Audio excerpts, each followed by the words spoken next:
अध्याय 12 आश्चर्य। स्टैनफोर्ड के प्रोफेसर स्कॉट सागन ने एक बार कहा था कि अर्थव्यवस्था या निवेश बाजारों का अनुसरण करने वाले सभी लोगों को अपनी दीवार पर लटका देना चाहिए। जो चीजें पहले कभी नहीं हुई हैं वे हर समय होती हैं। इतिहास ज्यादातर आश्चर्यजनक घटनाओं का अध्ययन है, लेकिन यह अक्सर निवेशकों और अर्थशास्त्रियों द्वारा भविष्य के लिए एक अभेद्य मार्गदर्शक के रूप में उपयोग किया जाता है। क्या आप विडंबना देखते हैं? क्या आप समस्या को देखते हैं? आर्थिक और निवेश इतिहास के लिए गहरी सराहना करना स्मार्ट है। इतिहास हमें अपनी अपेक्षाओं को जांचने में मदद करता है। यह अध्ययन करता है कि लोग कहाँ गलत होते हैं और जो काम करता है उसका एक मोटा मार्गदर्शन प्रदान करता है। लेकिन यह किसी भी तरह से भविष्य का नक्शा नहीं है। एक जाल में कई निवेशक आते हैं जिसे मैं इतिहासकारों को भविष्यद्वक्ता के रूप में झूठ कहता हूँ। पिछले डेटा पर एक ऐसे क्षेत्र में भविष्य की स्थितियों के संकेत के रूप में जहां नवाचार और परिवर्तन प्रगति की जीवनदायिनी है।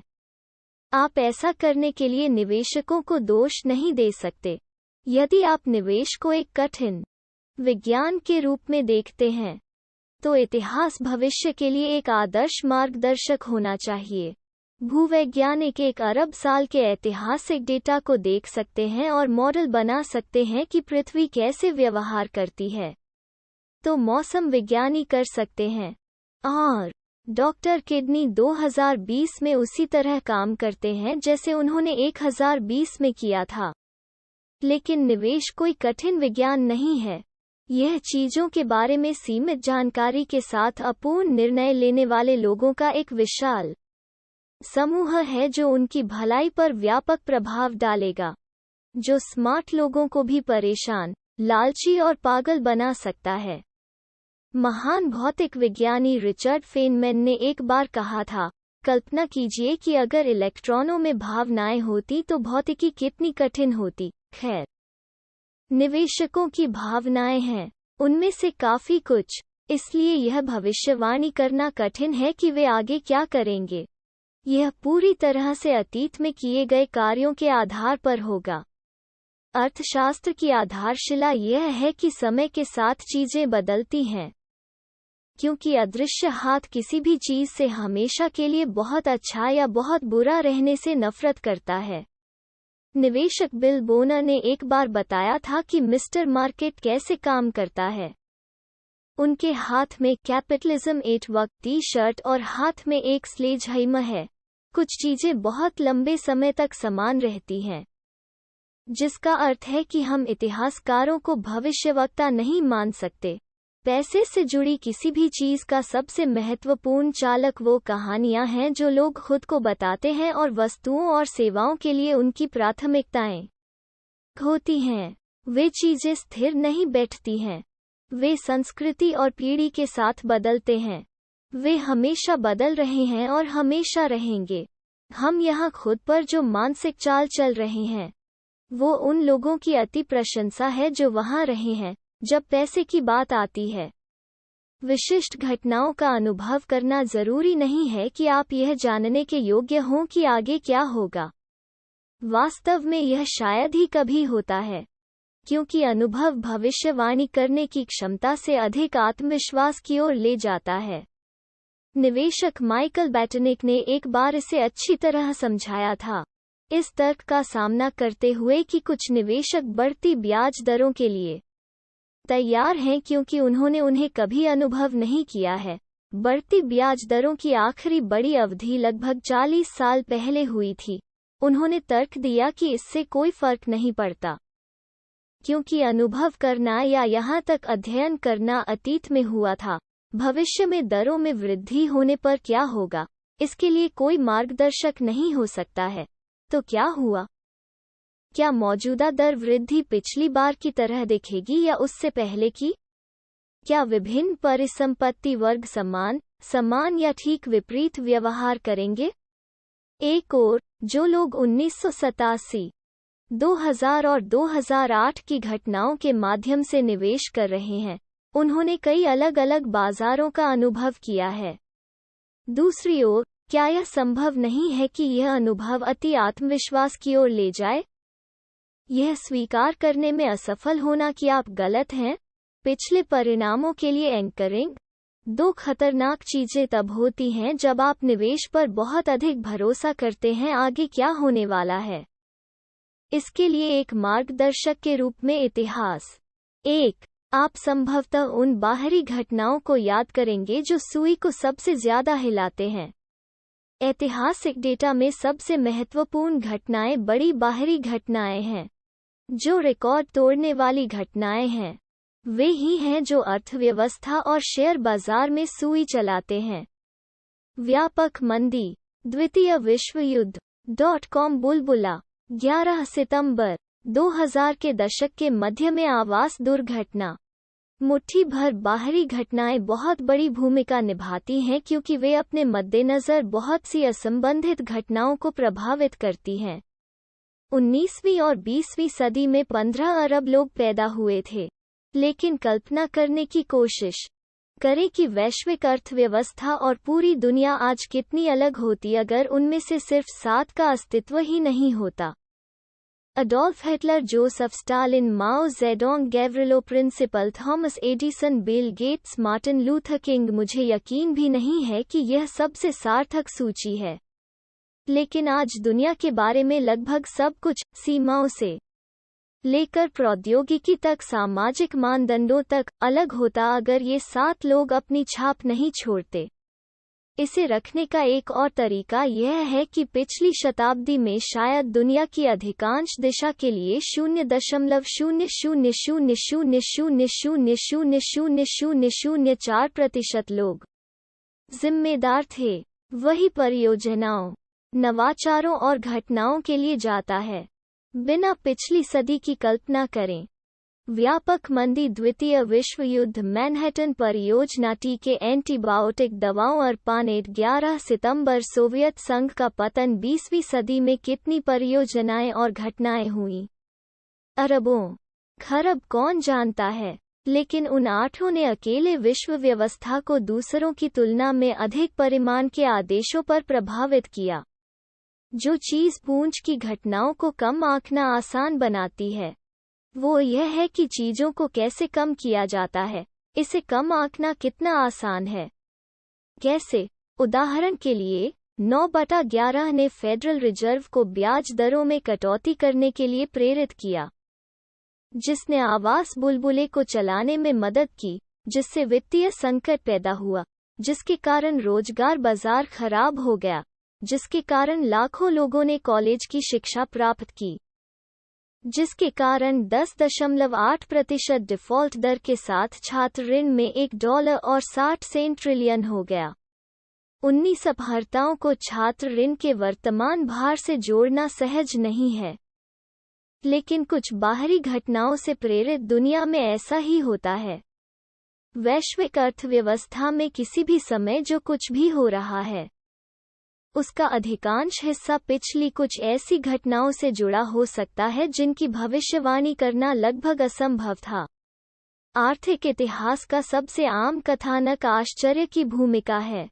आश्चर्य का कारण यह नहीं है कि हमारे मॉडल गलत हैं या हमारी बुद्धि कम है। ऐसा इसलिए है क्योंकि अडोल्फ हिटलर के माता पिता ने उनके जन्म से 9 महीने पहले शाम को तर्क दिया था कि वे बच्चे के गर्भ धारण करने के समान थे। प्रौद्योगिकी की भविष्यवाणी करना कठिन है क्योंकि बिल गेट्स की पोलियो से मृत्यु हो सकती है यदि जोनास साल्क पागल हो गया और एक टीका खोजने के लिए अपनी खोज को छोड़ दिया। हम छात्र ऋण वृद्धि की भविष्यवाणी नहीं कर सके। इसका कारण यह है कि एक हवाई अड्डे के सुरक्षा गार्ड ने अपहरणकर्ता के चाकू को जब्त कर लिया हो सकता है। 9/11 यही सब है। इसके लिए समस्या यह है कि हम अक्सर ग्रेट डिप्रेशन और द्वितीय विश्व युद्ध जैसी घटनाओं का उपयोग भविष्य के निवेश रिटर्न के बारे में सोचते समय सबसे खराब स्थिति जैसी चीजों के बारे में अपने विचारों को निर्देशित करने के लिए करते हैं, लेकिन उन रिकॉर्ड सेटिंग घटनाओं की कोई मिसाल नहीं थी जब वे हुई थीं। तो भविष्यवक्ता जो अतीत की सबसे खराब और सबसे अच्छी घटनाओं को मानता है वो भविष्य की सबसे खराब और सबसे अच्छी घटनाओं से मेल खाएगा, इतिहास का अनुसरण नहीं कर रहा है। वे गलती से यह मान रहे हैं कि अभूतपूर्व घटनाओं का इतिहास भविष्य पर लागू नहीं होता है। नसीम तालिब ने अपनी किताब फूल्ड बाय रैंडमनेस में लिखा है, फेरोनिक मिस्र में लेखकों ने नील नदी के उच्च जल चिन्ह को ट्रैक किया और भविष्य में सबसे खराब स्थिति के अनुमान के रूप में इसका इस्तेमाल किया।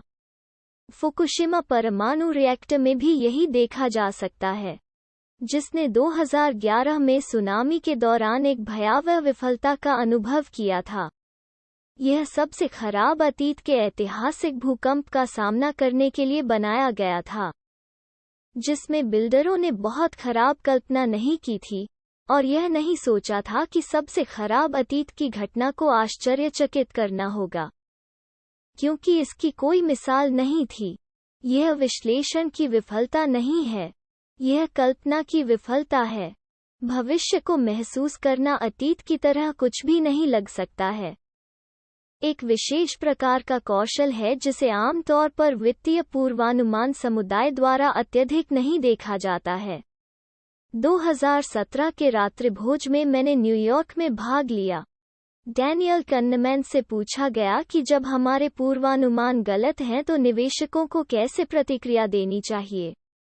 उसने कहा, जब भी हम किसी चीज से हैरान होते हैं, भले ही हम स्वीकार कर लें कि हमने गलती की है, हम कहते हैं, ओह, मैं फिर कभी वो गलती नहीं करूंगा। लेकिन वास्तव में जब आप गलती करते हैं तो आपको क्या सीखना चाहिए, क्योंकि आपने नहीं किया अनुमान कुछ ऐसा है जिसका अनुमान लगाना दुनिया के लिए कठिन है। आश्चर्य से सीखने के लिए यही सही सबक है कि दुनिया आश्चर्यजनक है। आश्चर्य से सीखने का सही सबक यह है कि दुनिया हैरान करती है। ऐसा नहीं है कि हमें अतीत के आश्चर्यों को भविष्य की सीमाओं के लिए एक मार्गदर्शक के रूप में उपयोग करना चाहिए, कि हमें पिछले आश्चर्यों को स्वीकार करने के रूप में उपयोग करना चाहिए कि हमें नहीं पता कि आगे क्या हो सकता है। भविष्य की सबसे महत्वपूर्ण आर्थिक घटनाएं, वे चीजें जो सुई को सबसे अधिक गति देंगी, वे चीजें हैं जिनके बारे में इतिहास हमें बहुत कम या कोई मार्गदर्शक नहीं देता है। वे अभूतपूर्व घटनाएं होंगी। उनकी अभूतपूर्व प्रकृति का मतलब है कि हम उनके लिए तैयार नहीं होंगे, जो कि उन्हें इतना प्रभावशाली बनाता है। यह मंदी और युद्ध जैसी डरावनी घटनाओं और नवाचार जैसी महान घटनाओं दोनों के लिए सच है। मुझे उस भविष्यवाणी पर भरोसा है क्योंकि सुई को सबसे ज्यादा हिलाना एक ऐसा पूर्वानुमान है जो इतिहास के लगभग हर बिंदु पर सटीक रहा है। 2. इतिहास अर्थव्यवस्था और शेयर बाजार के भविष्य के लिए एक भ्रामक मार्गदर्शक हो सकता है, क्योंकि यह उन संरचनात्मक परिवर्तनों के लिए जिम्मेदार नहीं है जो आज की दुनिया के लिए प्रासंगिक हैं। कुछ बड़े पर विचार करें। 401 के 42 साल पुराना है। ग्रोथ एरा छोटा है, जिसे 1990 के दशक में बनाया गया था। इसलिए व्यक्तिगत वित्तीय सलाह और विश्लेषण की अमेरिकी आज सेवानिवृत्ति के लिए कैसे बचत करते हैं, इसकी तुलना सीधे तौर पर एक पीढ़ी पहले की समझ में नहीं की जा सकती है। हमारे पास नए विकल्प हैं। चीजें बदल गईं। या उद्यम पूंजी ले लो। यह मुश्किल से 25 साल पहले अस्तित्व में था। आज एकल उद्यम पूंजी कोष हैं, जो एक पीढ़ी पहले पूरे उद्योग की तुलना में बड़े हैं। 40 अपने संस्मरण में नाइकी के संस्थापक फिल नाइट ने व्यवसाय में अपने शुरुआती दिनों के बारे में लिखा है, उद्यम पूंजी जैसी कोई चीज नहीं थी। एक महत्वाकांक्षी युवा उद्यमी के पास मुड़ने के लिए बहुत कम स्थान थे, और वे सभी स्थान जोखिम से बचने के लिए सुरक्षित थे, शून्य कल्पना वाले द्वारपाल। दूसरे शब्दों में, बैंकर। इसका वास्तव में मतलब यह है कि स्टार्टअप्स को वित्तपोषित करने के तरीके के बारे में कुछ ही दशक पहले के सभी ऐतिहासिक डेटा पुराने हैं। निवेश चक्र और स्टार्टअप विफलता दर के बारे में हम जो जानते हैं, वो इतिहास का गहरा आधार नहीं है। क्योंकि आज जिस तरह से कंपनियों को वित्त पोषित किया जाता है वो एक ऐसा नया ऐतिहासिक प्रतिमान है। या सार्वजनिक बाजारों को लें, S&P 500 में 1976 तक वित्तीय स्टॉक शामिल नहीं थे। आज वित्तीय सूचकांक का 16% हिस्सा बनाते हैं। 50 साल पहले प्रौद्योगिकी स्टॉक लगभग न के बराबर था। आज वे सूचकांक के 5वें से अधिक हैं। समय के साथ लेखांकन नियम बदल गए हैं, तो खुलासे, लेखा परीक्षा और बाजार की तरलता की मात्रा है। चीजें बदल गईं। पिछले 150 वर्षों में अमेरिकी मंदी के बीच का समय नाटकीय रूप से बदल गया है। मंदी के बीच का औसत समय 1800 के दशक के अंत में लगभग 2 वर्षों से 20वीं शताब्दी के प्रारंभ में 5 वर्षों से बढ़कर पिछली अर्ध शताब्दी में 8 वर्ष हो गया है। जैसा कि मैंने इसे लिखा है, ऐसा लगता है कि हम मंदी में जा रहे हैं। दिसंबर 2007 में आखिरी मंदी शुरू होने के 12 साल बाद गृहयुद्ध से पहले मंदी के बीच यह सबसे लंबा अंतर है। इस बात पर बहुत सारे सिद्धांत हैं कि मंदी क्यों कम हो गई है। एक यह है कि फेड व्यापार चक्र के प्रबंधन में बेहतर है या कम से कम इसका विस्तार कर रहा है। एक और यह है कि भारी उद्योग पिछले 50 वर्षों के प्रभुत्व वाले सेवा उद्योगों की तुलना में अधिक उछाल और बस्ट अति उत्पादन के लिए प्रवण हैं। निराशावादी दृष्टिकोण यह है कि हमारे पास अब कम मंदी है, लेकिन जब वे आती हैं तो वे पहले की तुलना में अधिक शक्तिशाली होती हैं। हमारे तर्क के लिए यह विशेष रूप से मायने नहीं रखता कि परिवर्तन का कारण क्या है। क्या मायने रखता है कि चीजें स्पष्ट रूप से बदल गई हैं, यह दिखाने के लिए कि इन ऐतिहासिक परिवर्तनों का निवेश निर्णयों को कैसे प्रभावित करना चाहिए। एक ऐसे व्यक्ति के काम पर विचार करें जिसे कई लोग अब तक के सबसे महान निवेश दिमागों में से एक मानते हैं, बेंजामिन ग्राहम। ग्राहम की क्लासिक किताब द इंटेलिजेंट इन्वेस्टर थ्योरी से कहीं बढ़कर है। यह उन फॉर्मूलों जैसे व्यवहारिक दिशा निर्देश देता है जिनका उपयोग निवेशक स्मार्ट निवेश निर्णय लेने के लिए कर सकते हैं। जब मैं किशोर था तब मैंने ग्राहम की किताब पढ़ी। पहली बार निवेश के बारे में सीखा। पुस्तक में प्रस्तुत सूत्र मुझे आकर्षित कर रहे थे, क्योंकि वे शाब्दिक रूप से चरण दर चरण निर्देश थे कि कैसे अमीर बने। बस निर्देशों का पालन करें। यह इतना आसान लग रहा था, लेकिन जब आप इनमें से कुछ सूत्रों को लागू करने का प्रयास करते हैं तो कुछ स्पष्ट हो जाता है। उनमें से कुछ वास्तव में काम करते हैं। ग्राहम ने अपनी शुद्ध कार्यशील संपत्तियों से कम के लिए स्टॉक ट्रेडिंग खरीदने की वकालत की, मूल रूप से बैंक में नकद माइनस सभी ऋण। यह बहुत अच्छा लगता है, लेकिन कुछ स्टॉक वास्तव में अब सस्ते में व्यापार करते हैं एक पैसा स्टॉक के अलावा। कहते हैं लेखांकन धोखाधड़ी का आरोप लगाया। ग्राहम के मानदंडों में से एक रूढ़िवादी निवेशकों को 1.5 गुना से अधिक बुक वैल्यू के लिए स्टॉक ट्रेडिंग से बचने का निर्देश देता है। यदि आपने पिछले दशक में इस नियम का पालन किया है तो आपके पास बीमा और बैंक शेयरों के अलावा लगभग कुछ भी नहीं होगा। ऐसी कोई दुनिया नहीं है जहां यह ठीक हो।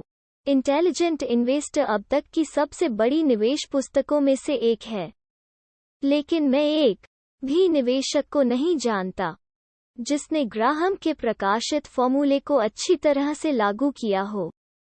पुस्तक ज्ञान से भरी है, शायद अब तक प्रकाशित किसी भी अन्य निवेश पुस्तक से अधिक, लेकिन कैसे कैसे मार्गदर्शन के रूप में यह सबसे अच्छा संदिग्ध है। क्या हुआ? क्या ग्राहम एक शोमैन थे जो सुनने में तो अच्छे लगते थे लेकिन किसकी सलाह से काम नहीं चलता था? बिल्कुल नहीं। वो खुद एक बेतहाशा सफल निवेशक थे, लेकिन वो व्यवहारिक था और वो एक सच्चे विरोधाभासी थे। वो विचारों को निवेश करने के लिए इतना प्रतिबद्ध नहीं था कि वो उनके साथ रहना चाहता था जब बहुत से अन्य निवेशकों ने उन सिद्धांतों को पकड़ लिया, जिससे वे इतने लोकप्रिय हो गए कि उनकी क्षमता बेकार हो गई। जेसन ज़्विग, जिन्होंने ग्राहम की पुस्तक के बाद के संस्करण की व्याख्या की, ने एक बार लिखा था, ग्राहम लगातार अपनी धारणाओं का प्रयोग और पुनः परीक्षण कर रहे थे और यह खोज रहे थे कि क्या काम करता है, कल क्या काम करता है, लेकिन आज क्या काम करता है। द इंटेलिजेंट इन्वेस्टर के प्रत्येक संशोधित संस्करण में ग्राहम ने पिछले संस्करण में प्रस्तुत किए गए फॉर्मूलों को त्याग दिया और उन्हें नए के साथ बदल दिया, यह घोषणा करते हुए कि वे अब काम नहीं करते हैं या वे काम नहीं करते हैं जैसा कि वे करते थे। ये वे सूत्र हैं जो अब बेहतर काम करते दिख रहे हैं।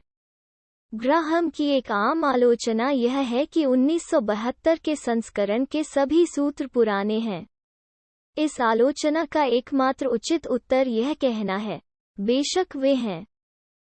वे वही हैं जिनका उपयोग उन्होंने 1965 के संस्करण में सूत्रों को बदलने के लिए किया था, जिसने 1954 के संस्करण में सूत्रों को बदल दिया था, जो बदले में 1949 के संस्करण से बदल दिए गए थे, जिनका उपयोग सुरक्षा में प्रस्तुत किए गए मूल सूत्रों को बढ़ाने के लिए किया गया था। 1934 में विश्लेषण। 1976 में ग्राहम की मृत्यु हो गई। यदि 1934 और 1972 के बीच उनके द्वारा बताए गए फॉर्मूलों को त्याग दिया गया और 5 बार अपडेट किया गया, तो आपको क्या लगता है कि वे 2020 में कितने प्रासंगिक हैं? या 2050 में होगा? उनकी मृत्यु से ठीक पहले ग्राहम से पूछा गया था कि क्या व्यक्तिगत शेयरों का विस्तृत विश्लेषण, एक रणनीति जिसके लिए वो प्रसिद्ध हुए, एक ऐसी रणनीति बनी रही जिसका उन्होंने समर्थन किया। उसने जवाब दिया, सामान्य तौर पर नहीं। बेहतर मूल्य के अवसर खोजने के लिए मैं अब सुरक्षा विश्लेषण की विस्तृत तकनीकों का समर्थक नहीं हूँ। यह एक पुरस्कृत गतिविधि थी। मान लीजिए 40 साल पहले, जब हमारी पाठ्यपुस्तक पहली बार प्रकाशित हुई थी, लेकिन तब से स्थिति काफी बदल गई है। 41 क्या बदला था? जैसे जैसे अवसर सर्वविदित होते गए, प्रतिस्पर्धा बढ़ी, प्रौद्योगिकी ने सूचना को अधिक सुलभ बनाया और उद्योग बदल गए क्योंकि अर्थव्यवस्था औद्योगिक से प्रौद्योगिकी क्षेत्रों में स्थानांतरित हो गई, जिसमें विभिन्न व्यावसायिक चक्र और पूंजी उपयोग हैं। चीजें बदल गईं। निवेश के इतिहास का एक दिलचस्प पहलू यह है कि आप जितना पीछे मुड़कर देखते हैं, उतनी ही अधिक संभावना है कि आप एक ऐसी दुनिया की जांच कर रहे हैं जो अब आज पर लागू नहीं होती है। कई निवेशक और अर्थशास्त्री यह जानकर आराम महसूस करते हैं कि उनके पूर्वानुमान दशकों, यहाँ तक सदियों, डेटा के द्वारा समर्थित हैं। लेकिन चूंकि अर्थव्यवस्थाएं विकसित होती हैं, हाल का इतिहास अक्सर भविष्य के लिए सबसे अच्छा मार्गदर्शक होता है, क्योंकि इसमें भविष्य के लिए प्रासंगिक महत्वपूर्ण स्थितियों को शामिल करने की अधिक संभावना होती है। निवेश में एक सामान्य मुहावरा है, जिसे आमतौर पर मजाक में इस्तेमाल किया जाता है, कि इस बार यह अलग है। यदि आपको किसी ऐसे व्यक्ति का खंडन करने की आवश्यकता है जो भविष्य की भविष्यवाणी कर रहा है, तो वो अतीत को पूरी तरह से प्रतिबिंबित नहीं करेगा। ओह, तो आपको लगता है कि यह इस बार अलग है, और माइक गिरा दो। यह निवेशक जॉन टेम्पल्टन के विचार से आता है कि निवेश में 4 सबसे खतरनाक शब्द हैं। इस बार यह अलग है। हालांकि टेम्पल्टन ने स्वीकार किया कि यह कम से कम 20% समय अलग है। दुनिया बदल जाती है, बिल्कुल यह करता है, और वे बदलाव समय के साथ सबसे ज्यादा मायने रखते हैं। माइकल बैटनिक ने कहा, निवेश में 12 सबसे खतरनाक शब्द हैं, निवेश में 4 सबसे खतरनाक शब्द हैं। इस बार यह अलग है। इसका मतलब यह नहीं है कि हमें पैसे के बारे में सोचते समय इतिहास को नजरअंदाज कर देना चाहिए, लेकिन एक महत्वपूर्ण बारीकियां हैं। इतिहास में आप जितना पीछे देखेंगे, आपके टेकअवे उतने ही सामान्य होने चाहिए। सामान्य चीजें जैसे लालच और भय के साथ लोगों का संबंध, वे तनाव में कैसे व्यवहार करते हैं, और वे प्रोत्साहन के प्रति कैसे प्रतिक्रिया करते हैं। समय के साथ स्थिर हो जाते हैं। उस तरह के सामान के लिए पैसे का इतिहास उपयोगी है, लेकिन विशिष्ट रुझान, विशिष्ट व्यापार, विशिष्ट क्षेत्र, बाजारों के बारे में विशिष्ट कारण संबंध और लोगों को अपने पैसे के साथ क्या करना चाहिए, यह हमेशा प्रगति के विकास का एक उदाहरण है। इतिहासकार भविष्यद्वक्ता नहीं है, तो सवाल यह है कि हमें भविष्य के बारे में कैसे सोचना चाहिए और योजना कैसे बनानी चाहिए। आइए अगले अध्याय में देखें।